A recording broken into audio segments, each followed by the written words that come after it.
भारत के तीसरे प्रधानमंत्री श्री लाल बहादुर शास्त्री। कार्यकाल 9 जून 1964 से 11 जनवरी 1966 तक 1 वर्ष 216 दिन।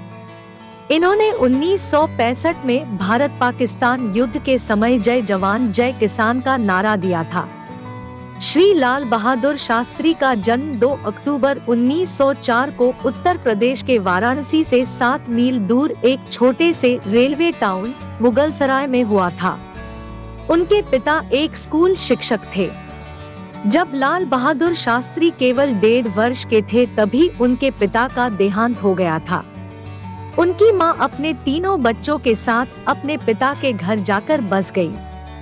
उस छोटे से शहर में लाल बहादुर की स्कूली शिक्षा कुछ खास नहीं रही, लेकिन गरीबी की मार पड़ने के बावजूद उनका बचपन पर्याप्त रूप से खुशहाल बीता।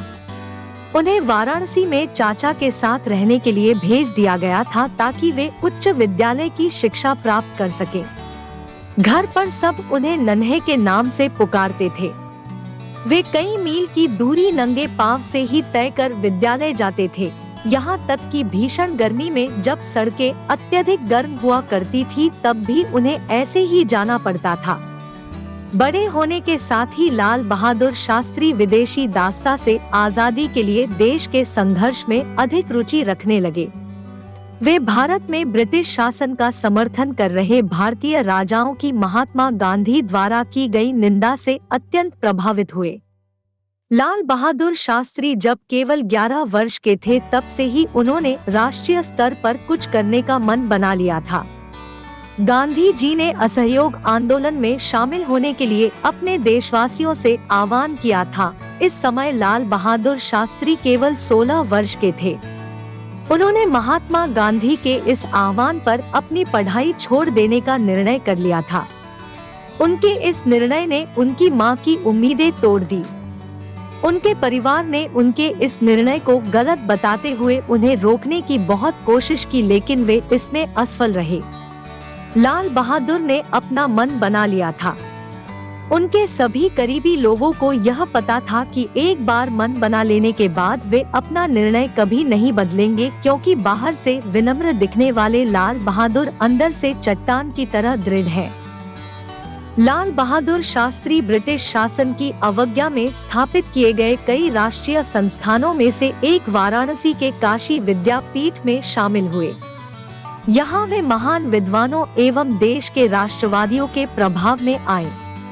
विद्यापीठ द्वारा उन्हें प्रदत्त स्नातक की डिग्री का नाम शास्त्री था, लेकिन लोगों के दिमाग में यह उनके नाम के एक भाग के रूप में बस गया। 1927 में उनकी शादी हो गई। उनकी पत्नी ललिता देवी मिर्जापुर से थी, जो उनके अपने शहर के पास ही था। उनकी शादी सभी तरह से पारंपरिक थी। दहेज के नाम पर एक चरखा एवं हाथ से बुने हुए कुछ मीटर कपड़े थे। वे दहेज के रूप में इससे ज्यादा कुछ और नहीं चाहते थे। 1930 में महात्मा गांधी ने नमक कानून को तोड़ते हुए दांडी यात्रा की।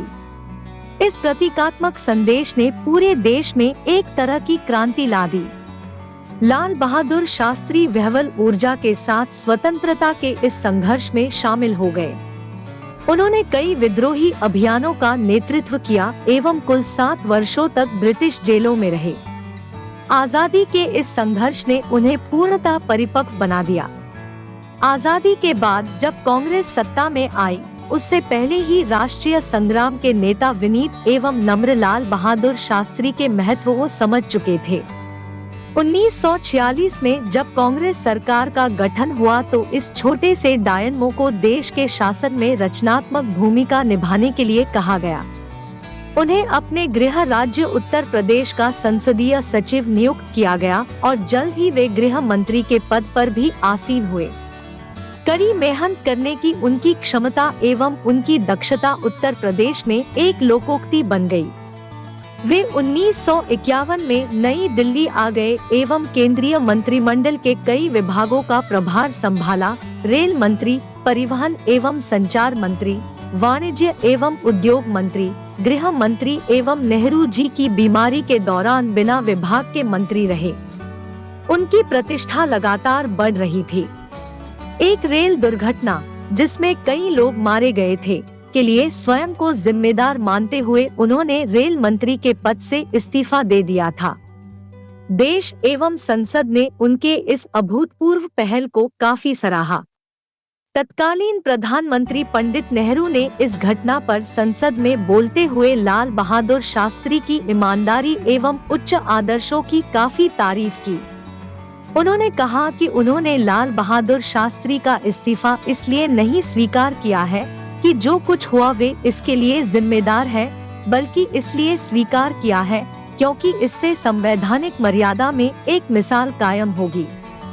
रेल दुर्घटना पर लंबी बहस का जवाब देते हुए लाल बहादुर शास्त्री ने कहा, शायद मेरे लंबाई में छोटे होने एवं नम्र होने के कारण लोगों को लगता है कि मैं बहुत दृढ़ नहीं हो पा रहा हूँ।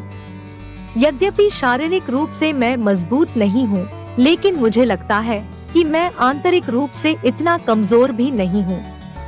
अपने मंत्रालय के कामकाज के दौरान भी वे कांग्रेस पार्टी से संबंधित मामलों को देखते रहे एवं उसमें अपना भरपूर योगदान दिया। 1952, 1957 एवं 1962 के आम चुनावों में पार्टी की निर्णायक एवं जबरदस्त सफलता में उनकी सांगठनिक प्रतिभा एवं चीजों को नजदीक से परखने की उनकी अद्भुत क्षमता का बड़ा योगदान था। 30 से अधिक वर्षों तक अपनी समर्पित सेवा के दौरान लाल बहादुर शास्त्री अपनी उदात्त निष्ठा एवं क्षमता के लिए लोगों के बीच प्रसिद्ध हो गए। विनम्र, दृढ़, सहिष्णु एवं जबरदस्त आंतरिक शक्ति वाले शास्त्री जी लोगों के बीच ऐसे व्यक्ति बनकर उभरे जिन्होंने लोगों की भावनाओं को समझा। वे दूरदर्शी थे जो देश को प्रगति के मार्ग पर लेकर आए। लाल बहादुर शास्त्री महात्मा गांधी के राजनीतिक शिक्षाओं से अत्यंत प्रभावित थे। अपने गुरु महात्मा गांधी के ही लहजे में एक बार उन्होंने कहा था, मेहनत प्रार्थना करने के समान है। महात्मा गांधी के समान विचार रखने वाले लाल बहादुर शास्त्री भारतीय संस्कृति की श्रेष्ठ पहचान है। भारत के चौथे प्रधानमंत्री श्री गुलजारी लाल नंदा। कार्यकाल 11 जनवरी 1966 से 24 जनवरी 1966 तक 13 दिन। भारत के पांचवें प्रधानमंत्री श्रीमती इंदिरा गांधी। कार्यकाल 24 जनवरी 1966 से 24 मार्च 1977 तक 11 साल 59 दिन। भारत की पहली महिला प्रधानमंत्री पंडित जवाहरलाल नेहरू की पुत्री श्रीमती इंदिरा गांधी का जन्म 19 नवंबर 1917 को एक प्रतिष्ठित परिवार में हुआ था। उन्होंने Ecole Nouvelle Bex, Switzerland, Ecole International, Geneva, Poona और बम्बई में स्थित Pupils' Own School, Badminton School, Bristol, Vishva Bharati, Shanti Niketan और समरविले कॉलेज, ऑक्सफोर्ड जैसे प्रमुख संस्थानों से शिक्षा प्राप्त की। उन्हें विश्व भर के सर्वश्रेष्ठ विश्वविद्यालयों द्वारा डॉक्टरेट की उपाधि से सम्मानित किया गया था। प्रभावशाली शैक्षिक पृष्ठभूमि के कारण उन्हें कोलंबिया विश्वविद्यालय द्वारा विशेष योग्यता प्रमाण दिया गया। श्रीमती इंदिरा गांधी शुरू से ही स्वतंत्रता संग्राम में सक्रिय रही। बचपन में उन्होंने बाल चरखा संघ की स्थापना की और असहयोग आंदोलन के दौरान कांग्रेस पार्टी की सहायता के लिए 1930 में बच्चों के सहयोग से वानर सेना का निर्माण किया। सितंबर 1942 में उन्हें जेल में डाल दिया गया।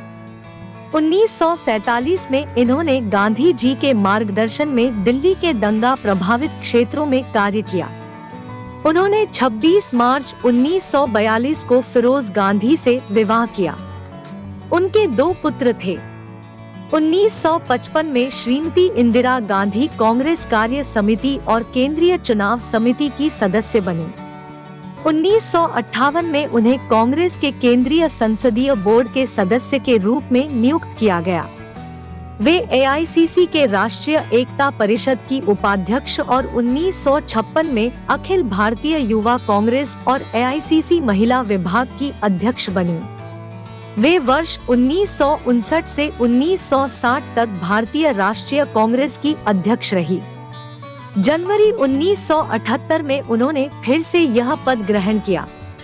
वह 1966 से 1964 तक सूचना और प्रसारण मंत्री रही।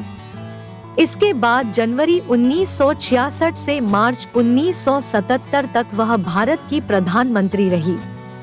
साथ ही साथ उन्हें सितंबर 1967 से मार्च 1977 तक के लिए परमाणु ऊर्जा मंत्री बनाया गया। उन्होंने 5 सितंबर 1967 से 14 फरवरी 1969 तक विदेश मंत्रालय का अतिरिक्त प्रभार संभाला। श्रीमती गांधी ने जून 1970 से नवंबर 1973 तक गृह मंत्रालय और जून 1972 से मार्च 1977 तक अंतरिक्ष मामले मंत्रालय का प्रभार संभाला। जनवरी 1980 से वह योजना आयोग की अध्यक्ष रही। 14 जनवरी 1980 में वे फिर से प्रधानमंत्री बनी। श्रीमती इंदिरा गांधी कमला नेहरू स्मृति अस्पताल, गांधी स्मारक निधि और कस्तूरबा गांधी स्मृति न्यास जैसे संगठनों और संस्थानों से जुड़ी हुई थी। वे स्वराज भवन न्यास की अध्यक्ष थी। 1955 में वह बाल सहयोग, बाल भवन बोर्ड और बच्चों के राष्ट्रीय संग्रहालय के साथ जुड़ी। श्रीमती गांधी ने इलाहाबाद में कमला नेहरू विद्यालय की स्थापना की थी। वह 1966 से 77 में जवाहरलाल नेहरू विश्वविद्यालय और पूर्वोत्तर विश्वविद्यालय जैसी कुछ बड़ी संस्थानों के साथ जुड़ी रही। उन्होंने दिल्ली विश्वविद्यालय न्यायालय 1960 से 64 में यूनेस्को के भारतीय प्रतिनिधिमंडल 1960 से 1964 में यूनेस्को के कार्यकारी बोर्ड और 1962 में राष्ट्रीय रक्षा परिषद के सदस्य के रूप में कार्य किया। वह संगीत नाटक अकादमी, राष्ट्रीय एकता परिषद, हिमालयन पर्वतारोहण संस्थान, दक्षिण भारत हिंदी प्रचार सभा, नेहरू स्मारक संग्रहालय, पुस्तकालय समाज और जवाहरलाल नेहरू स्मृति निधि के साथ जुड़ी रही। अगस्त 1964 से फरवरी 1967 तक श्रीमती गांधी राज्यसभा की सदस्य रही। वह चौथे, पांचवें और छठे सत्र में लोकसभा की सदस्य थी। जनवरी 1980 में उन्हें रायबरेली, उत्तर प्रदेश और मेडक, आंध्र प्रदेश से 7वीं लोकसभा के लिए चुना गया। इन्होंने रायबरेली की सीट का परित्याग कर मेडक में प्राप्त सीट का चयन किया। उन्हें 1967 से 77 में और फिर जनवरी 1980 में कांग्रेस संसदीय दल के नेता के रूप में चुना गया था।